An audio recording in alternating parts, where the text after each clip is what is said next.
ایک آدمی کے معزز ناظرین السلام علیکم، کہتے ہیں ایک عرابی نے اپنی بیوی کو طلاق دے دی تو کچھ لوگ اس کے پاس پوچھنے اور سبب معلوم کرنے کے لیے آتے ہیں، بالکل ایسے ہی جویں ساڈے پنڈاں دے لوگ چسکا لین جاندے نے، بالکل ویسے ہی وہ لوگ اس عرابی کے پاس بھی چسکا لینے کے لیے گئے ہیں کہ برادر کیا مسئلہ بن گیا، آپ نے اپنی بیوی کو طلاق کیوں دے دی؟ سنتے تھے کہ آپ کی بیوی تو بڑی سمجھدار اور سلجھی خاتون ہے، لیکن اس میں بھی کوئی خامیاں تو ہوں گی جس کی وجہ سے آپ جیسے کہ سمجھدار اور سلجھے ہوئے بندے نے اپنی بیوی کو طلاق دی۔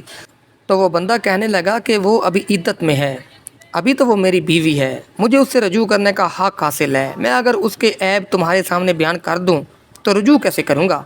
پہلے اس کی عدت کے ایام ختم ہو لینے دو، پھر میں آپ لوگوں کو بتاؤں گا۔ تو وہ پوچھنے والے اٹھ کے واپس آ گئے۔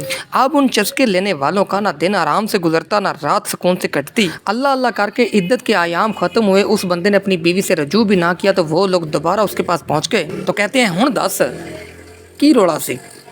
تو وہ عرابی کہتا ہے کہ دیکھو، اب اگر میں نے اس کے بارے میں کچھ کہا تو یہ اس کی شخصیت کو مسخ کرنے کے مترادف ہوگا اور کوئی بندہ اس سے شادی نہیں کرے گا۔ لہٰذا وہ لوگ بڑے بوجھل قدموں کے ساتھ وہاں سے واپس آئے اور انتظار کرنے لگے کہ کب اس عورت کی شادی ہو۔ دن رات دعائیں کرنے لگے، اللہ تعالیٰ نے دعاؤں کو شرف قبولیت بخشا اور اس عورت کی شادی ہو گئی۔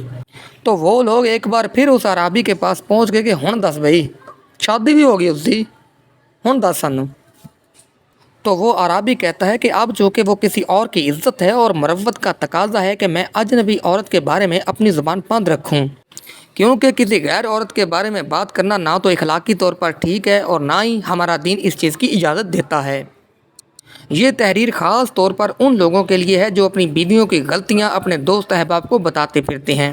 اللہ تعالی ہم سب کو ہدایت دے، اللہ تعالی سب کی عزت محفوظ رکھے۔ ویڈیو اچھی لگے تو لائک کیجیے گا، چینل کو سبسکرائب کیجیے گا۔ اللہ حافظ۔